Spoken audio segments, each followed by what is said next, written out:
mege mau ufanga tu e tata o kamaisi. Tata ke mau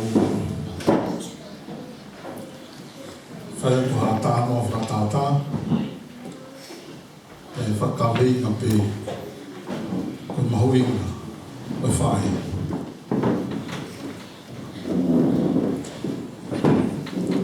Ko e tā noani o loa i mau whinga me no ta i ala lawa ko nā ko e tau whiohi.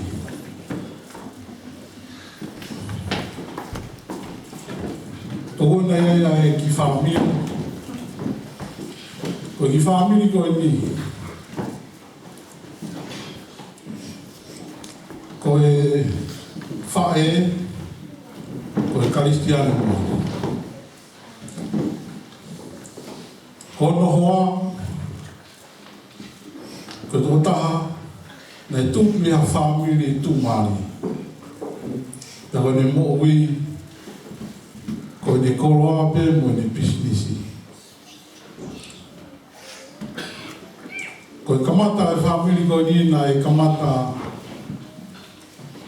langa whamiri e whiofo whamu pera mo e ngāwe whataha.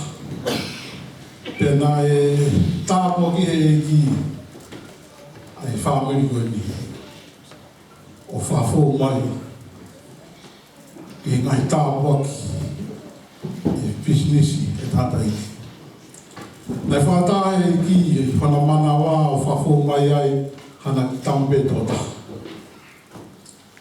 Kai ke e whewhusi aki ai tamai mo e whae ko hi ko e kai ke taha e nā tui. Ko e o tua pe e tamai ia ko e paana pe mo e koroa pe mo e ne pisinisi. Ka ko e whae ko e ni ko e mea mahanga taha pe ne mo ui ko ni nofo ke e ki i e lotu mo e lau whorofora. Pero mea pea na ne hanga tō kaki ki e ne ki tama i e na nofo. Lawa te tata i ki whalele pisinisi, tai mo tau pek whok mai ki api. O kai ke whie maari, ko hui, ko ni hao wana o api, ko mea pek whai he whae ko ni, ko lotu.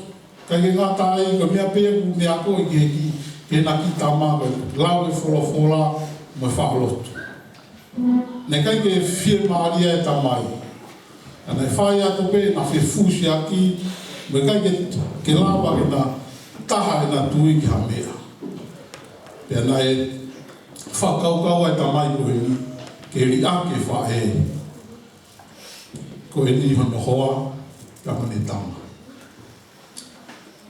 Ka nofu taha peia, ke whalere e pisinisi, mo mea ko ne moui aki. Kai ke ne kai ke unua i a whae ko e ni. Neo mo na e taurofu mai ngai whainata. Awe na masiwa. Pe kai kia mea ke na whalawa ki ai. Kana e kei tū mau pēr whae ko e ni he ne tui. Ko e mea mau i ngā taha pē. Ai whapapau i ne mau kalaisi ke ne mo ui. Pero ki mea pēna ne pāsi ke ne tau.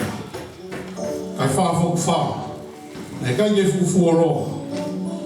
Mo hao koe ni, ai mahak whai waha koe ni, o i COVID tāhiwa.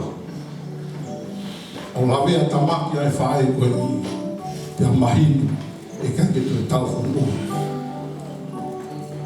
Pana e pau rewa no roto, e whai hatu whanua, lai ni tama, ko ngā hopa atu ni whanua.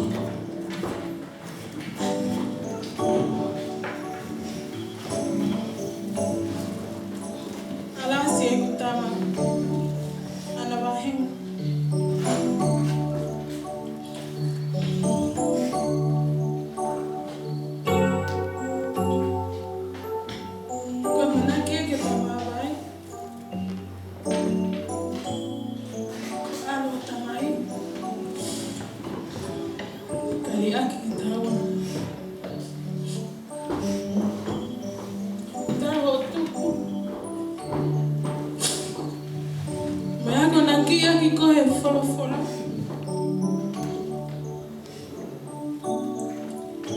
Ko mau au i e maha ki korona.